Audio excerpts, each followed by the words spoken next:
This is United for Biodiversity, the Alliance podcast, a platform that unites global voices in a call to action to protect our planet's rich biodiversity. Join us for critical insights and let's stand united for biodiversity. Welcome to this week's episode of United for Biodiversity, the Alliance podcast.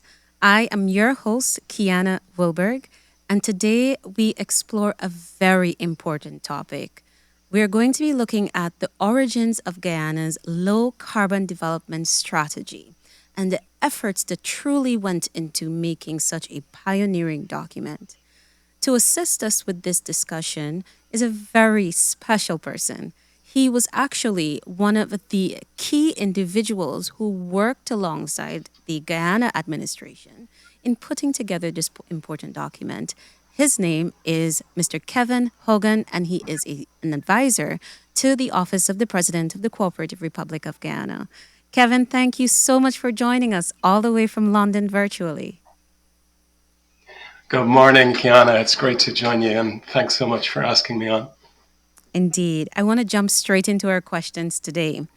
Now, with the low carbon development strategy, it has emerged, as I noted, a truly pioneering document that has really paved the way for bringing together this platform that allows us to really tap into new forms of revenue generation while also preserving Guyana's rich biodiversity and particularly Guyana's forests. But I want you to give our audience just some insights into what really went into creating this document. Well, there's a big question, Kiana, and the answer probably will take longer than this podcast, but I'll try and give the quick answer. It was really, as you know, the brainchild of the former president, President Jack Deo. And I've often been asked precisely when did he initially come up with the idea? And it's difficult to pinpoint exactly, but I would say it was in and around the period of 2007. And for people who are a bit younger, maybe viewing, it's hard to imagine what Guyana was like even back then compared with the opportunities that Guyana has today. And to understand the choices the country was facing in 2007, you really need to go even further back. Because for a very long time, sadly, since independence, really, Guyana had gone through periods where the economy was not doing very well. The country was essentially bankrupt for a few decades. And then with the return of democracy and in parallel, a lot of really hard work on the basic economic reforms, the 90s were basically consumed with just getting the fundamentals right, getting debt under control. It's hard to imagine now, but all of the government's money was due to be paid on servicing debt, never mind paying teachers and nurses and running the rest of the country. When you're in that kind of situation, you have very few choices to make about what kind of economy you want. So it was extremely hard work, which took over a decade and really brought the country up to around 2005, 2006, which was when suddenly a whole series of things happened, not the least of which was Guyana finally getting over some key barriers, including some set within the IMF program that Guyana had been on for quite a long time. And while that overall was really good news and real testament to the hard work that had taken place in the 90s and a little bit after the turn of the century, it also presented some new choices for Guyana. And so if the 90s and the first half of the decade after the turn of the century was about the basics, getting the basics fixed, the second half was really about the second generation of reform. So there was the national competitiveness strategy. There were all sorts of initiatives around attracting in foreign investment into Guyana, because finally that was something that the country was able to do. But with those kind of choices come a whole series of other choices. And I remember the former president saying, every other country in the world that has reached this stage of development has used its natural resources unsustainably in order to reach the next stage of development. And in Guyana's case, that was obviously the forest. And so if you look around the world, not just in recent years, but over centuries, every country that has had a forest has destroyed it first and then sometimes brought it back. Costa Rica is a great example. They destroyed it first. They lost 98% of their forest, and now they're bringing 50% back. They're doing an absolutely fantastic job. But the then president's vision was, can we not do that? Can we leapfrog over that unsustainable form of development? Development must always come first, but can we do it in a way that doesn't see the forest disappear like it's done in so many countries? And that was the real genesis. Now, he said it out publicly in a number of occasions. One occasion I remember well was the Commonwealth Finance Ministers meeting in Guyana.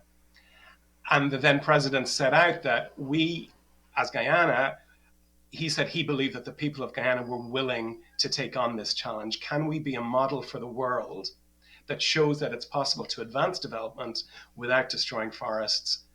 And if so, we will still meet the development aspirations of the people, but we will also create a model for the world. And that was the vision. I would call it the low carbon development vision. And that vision gave way to the strategy, which had its first outing in 2009 as a result of the work that was done by the president in order to make the vision become something that could actually be implemented. So it's difficult today because so much of what he said then is now conventional wisdom around the world. It's difficult today to actually state how far-reaching that was. The LCDS was the first such strategy from any developing country in the world. I mean, think about that. Little old Guyana coming up with the first such strategy of any developing country in the world. And one of the first from any country, developed or developing. And the fact that here we are talking about it 16 years later shows the quality of the vision that it encapsulated and also its relevance to the world, because so many other countries now are emulating it or drawing from it. And we are also learning from them, of course. But that vision from all those years ago remains the vision that guides everything today and creates the new opportunities for moving forward. Kevin, I think you really provided some critical context about the vision behind the LCDS, the vision for it, and what it has become. But I want to hone in on the strategy's aim to balance economic growth with environmental sustainability. And you touched on that a bit. But in terms of where the strategy is today, can you comment a bit more on the effectiveness of the strategy in helping us to balance those two? Sure. Well, the strategy today obviously is even more evolved than it was back in 2009. And, when President Ali got into office, he spoke of his objectives to expand the scope of the strategy. And I guess when we talk about the Biodiversity Summit, we'll go a little bit more into that. But to just take the kind of key element of the original vision and the key global model was around the concept of forest climate services and how that can become a development sector in its own right. I always say in the LCDS, the most important letter is the D. The president at the time, his vision was always development. It was not low carbon first and development second, it was development. And key to that was finding a way to monetize the value of the standing forests, one, and two, use that to invest in the local economy at village level, but also in the broader economy to address areas such as agriculture, areas such as energy, areas such as ICT. And again, it would take a long time to go into all of the benefits. But one that I would just single out is the monetization of the forest climate services, as it's described in the LCDS, was one of the key things that was way ahead of its time back then. And the then president said, we're going to do it in three phases. We're going to start with a bilateral who shares our vision. Then we're going to move into the voluntary and compliance markets, carbon markets, and then we're going to move into a full UNFCCC mechanism. Where we are today is that first phase, which turns out to be the Guyana-Norway agreement, was $227 million for performance from 2009 to 2015. No other country in the world achieved something of that magnitude per capita. Then when President Ali assumed office, I don't want to get drawn into the politics, but the truth is nothing had happened between 2016 and 2020. It was a bit of a tragedy in that the Forest Climate Services hadn't been remunerated despite all the hard work of people. And the first thing he said about doing was going back and fixing some of that damage. So from 2016 onwards, Guyana has been remunerated and being able to access the voluntary and now compliance markets. So uniquely in the world, Guyana has been paid for its forest climate services from 2009 up to 2022, which are the latest credits that we've issued. 23 is going through the system now. In total, that was $227 million from the Guyana Norway. And due to the fact that the president went back and insisted on repairing some of the setbacks that had happened from 2016 up to today, the trajectory of earning income continues to go up and up and up. Everyone talks about the Hess deal, but Guyana is now earning more from other sources as well. And it's entirely feasible that this year Guyana will earn somewhere above $200 million from the sale of forest climate services. If it doesn't happen this year, it'll definitely happen next year. As an export, that puts us up in the same zone as rice. Yeah, I think rice last year was $254 million. So everyone knows that sugar and rice are traditional exports of Guyana. A lot of people know that rice contributes a lot to the economy today. Well, forest carbon credits are nearing being very much in the same range. And again, no other country in the world has come anywhere close to that. When it came to the Guyana-Norway agreement, we were the biggest in the world per capita, but Brazil and Indonesia were bigger in absolute terms. With carbon credits, Guyana is not only the biggest in the world per capita, but is just the biggest in the world at the moment across all countries. So again, with the leadership of President Jack Day originally, but now the leadership of President Ali insisting that we stay the course and keep this moving forward, we now have in Guyana, unlike in most countries in the world, an entire economic sector that has just emerged in a very short period of time, with all the opportunities that creates for investment across the economy in villages, but also in infrastructure like adaptation and energy and all the other things that are in the LCDS.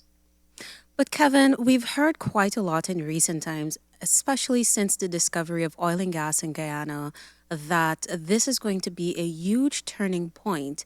Yet the government remains laser focused on this trajectory of ensuring low carbon development is a success. To what extent do you think this approach and having this part of the country's DNA has really already in advance shaped the way that we are going to be in terms of oil sector development and the new chapter of leadership that Guyana is going to pursue? Well, the new chapter of leadership is widening, so that it's being able to do many different things at the same time. But I think the question of oil and its association with low carbon development strategy often gets misinterpreted. Guyana's own energy usage and trajectory for usage, as set out in the original CDS and now in the subsequent evolution, is about an energy transition that is more ambitious than almost anywhere in the world. Now, sadly, the original CDS had a Mile of Falls as central to it. If a Mile of Falls was up and running today, which it could have been, electricity prices would be lower, but also there would be a much lower carbon footprint from the energy sector within Guyana. So when the gas to energy project finishes in the coming year, it will generate that halving of electricity in terms of contributing to the economy and to real people's bills. But more importantly, it will also see the halving of Guyana's energy-related emissions profile. And that's really important point to make, because what countries do globally is about their own consumption. So you look in Europe, you look in North America, wherever. The oil that is exported for a global market. And that is driven by global demand. So what Guyana is essentially doing is reducing its demand for fossil fuels with an extremely ambitious energy transition plan. But then Guyana's oil is also out there in the global market. And it's really important that people also read the LCDS's discussion about that sector of the economy, because from a low carbon perspective, Guyana is not in some extreme situation, you know, that's sometimes characterized. It's a very sophisticated position on oil and its relation to emissions, which, because it's sophisticated, it takes too long to explain. But I've listened to the vice president explain it, and it's essentially around Guyana. If Guyana were to leave its oil in the ground, the oil that the world would continue to use, because this is global demand, would come from other places. That's right. It wouldn't be reduced. It would come from other places. And many of those other places have far more carbon intensive oil than Guyana. So for Guyana to withdraw from the global market for oil and gas would stop investment in hospitals and schools and roads and all the other things you see around Guyana, one. But two, it would do nothing for the world's energy transition. So Guyana, with the tax on flaring, for example, Guyana, with many of the other measures that are in place, is well ahead of other countries on oil production. But equally, the position on global carbon pricing, starting with the developed world and the G7 in particular, the removal of subsidies for exploration, is a policy-based approach to oil and gas that is as thoughtful as the approach to the forest. And going right back to their origins, the then president was talking on exactly these two fronts, even though oil was still not a reality for Guyana. The global position on oil and gas from Guyana's perspective was the same back then as it is now, which was based around carbon pricing, based around subsidy removal, et cetera, et cetera. So it was another example of far-reaching vision ahead of its time. Thanks, Kevin. And you noted a point that I really want to circle back to, and that was the mention of the Amila Falls project. And I want to know from your perspective, do you consider this one of the star projects of the LCDS vision and strategy? What are your thoughts on it as Guyana advances the diversification of its energy matrix? Well, it was of the original CDS, and it was led again by others. It was not led by me, but they did a fantastic job on putting a project together that would have halved citizens' electricity bills and brought emissions down as well. So, just speaking personally, I'm cautious of avoiding the politics, as I said, but it's a real tragedy that the people of Guyana didn't get to benefit from that, because it would have transformed people's lives and made businesses much more successful. So it was a real tragedy that that decisions were made to not go ahead with it. So you have to come up to today, and the right approach now has to be gas to energy, because a lot of the permits and a lot of the hard work that had gone on in Amila all expired. So you have to kind of go back and start again. So my understanding, and these are probably questions that are better for GPL or GEA, but my understanding is gas to energy will be able to satisfy the growth in demand for the moment. It will still have energy related emissions as well as electricity prices, and then Amila Falls could come in a future phase. It's in there in the new LCDS, but just because of the way things panned out, gas to energy has now come first, and Amila will hopefully be in the future. But to your question, was it a centerpiece? It totally was. Could it have halved electricity prices for citizens? Yeah, and brought emissions down. But not all is lost on that front. The money that was allocated for Amila in 2021, 2022, it was reallocated to solar in Linden and in Essequibo and Berbice, in various places. I think there's 9 sites. Again, check with the GEA. So the investment still went into renewable energy. It could have done an awful lot more than it did had it gone into Amila, but it still went into solar energy in 21, 22, and that is now coming on stream as we speak and benefiting the people in those locations. Thanks so much for those insights there, Kevin. To wrap up our session today, the LCDS has indeed advanced in its objectives, and now we see the call for us to be more thoughtful on the fight for biodiversity protection. Tell us a bit about how the LCDS speaks to this and the importance of the upcoming Global Biodiversity Alliance Summit in highlighting the achievements where the LCDS is concerned? Well, I'm really excited about the upcoming summit because it does actually remind me of what I was privileged enough to witness all those years ago, which then was around low carbon. But biodiversity was always part of the vision of the LCDS. And the value of the forest, whether you look at it through a carbon lens or a biodiversity lens or a water management lens, which is another lens to look at it, is Guyana has this vital global asset. Because of the realities of the time globally, low carbon was kind of the zeitgeist. It was the most prominent thing, and that in many ways is why the LCDS started with the climate aspects of the forests. However, the biodiversity aspect was always known about, and it was always hoped that the time would be right to expand the LCDS. So President Ali, when he started his leadership on this, which, one of the privileges of my job is I get to see the president on an international stage in the same way as I got to see President Jack Day on the international stage. And I often say I wish more Guyanese could see that, because they are the manifestation of how Guyana is really punching above its weight. So in the old days, it was more around climate, and now it's more around biodiversity.